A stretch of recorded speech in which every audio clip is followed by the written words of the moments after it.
All right, I'm on hole number 7 of the third anniversary tournament.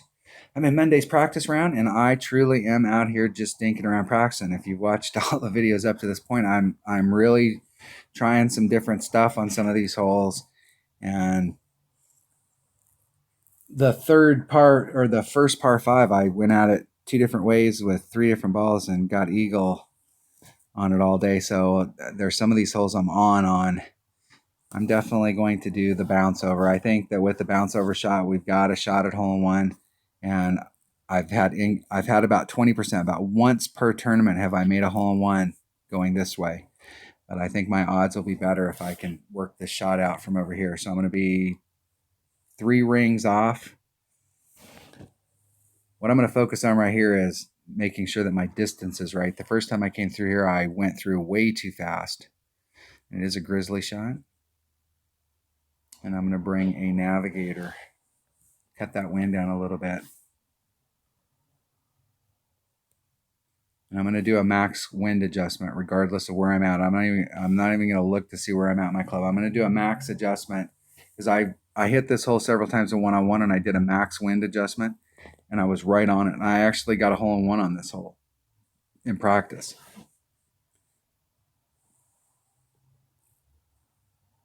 It may be one of those holes where we hit, even though we're at minimum club, we're hitting the max wind adjustment. I think a couple tournaments ago, we had a tournament that had brand new holes in it.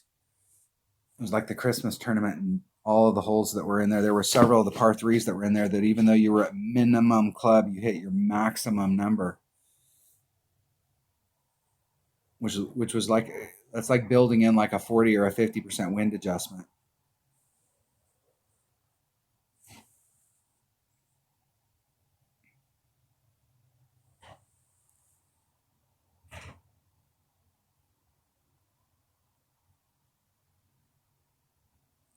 The shot from up here on that hill, look how steep that hill is. You hit that ball to the left and it's higher up on the hill, and you hit it to the right, lower on that hill, its response up here on the green is going to be totally different. The flatter the surface you can hit off of into another flat surface, the better off you are.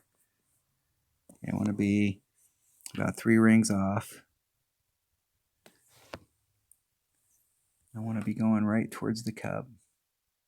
I do think we need to do an adjustment here, and I'm going to be just a little short. I think I was a little fast last time. That's 4-3. I'm going to do a 20% wind adjustment, so that's 0.8. That's 5-1. 100% accurate club. There's 5-1.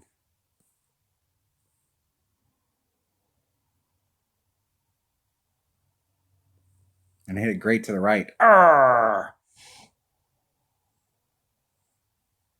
You look at distance here, though. Just a bit short.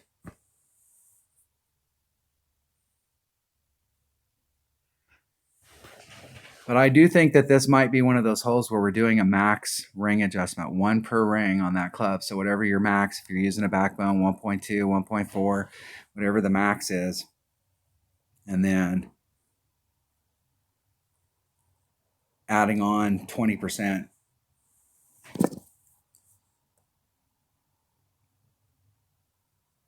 I know when I came here and got the hole in one, my buddy Mike was playing, and he had a perfect shot and ended up to the left, and the wind was blowing to the left. It pushed him off. It looked like he needed to do a wind adjustment.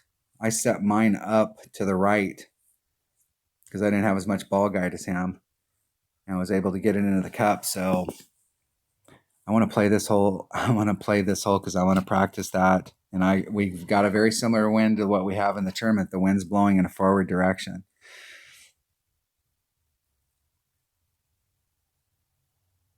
If I have enough room here with the ball that I have, I'm going to do a rough bump. I'm practicing that rough bump all week. Anytime I get this hole, I think in the rounds, I'll probably end up playing the regular shot. But if I can get this rough bump worked out and feel confident in my numbers.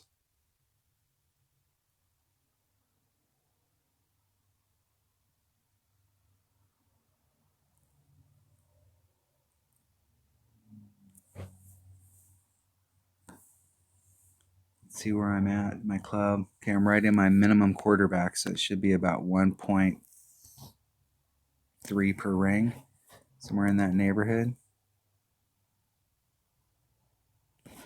Right at the cup. 1.3 per ring, and it's 4.5, so there's 3, 4, 3, 9. Leaves me 6. That's about a half a ring. I was going to push it forward 1 ring, so I'm going to leave it right where it's at. Isn't it perfect?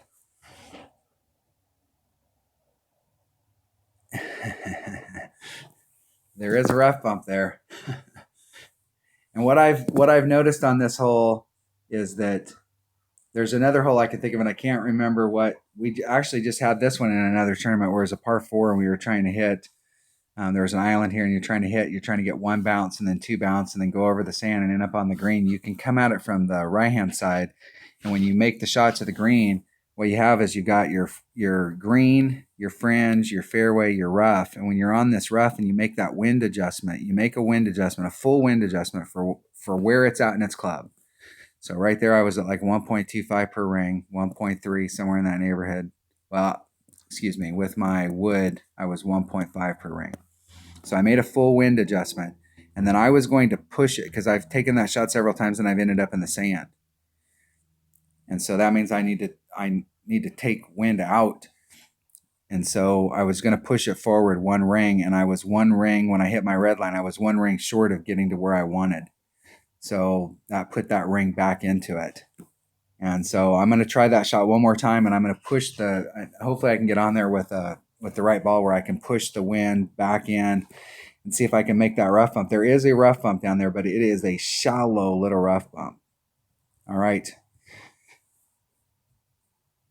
Shallow.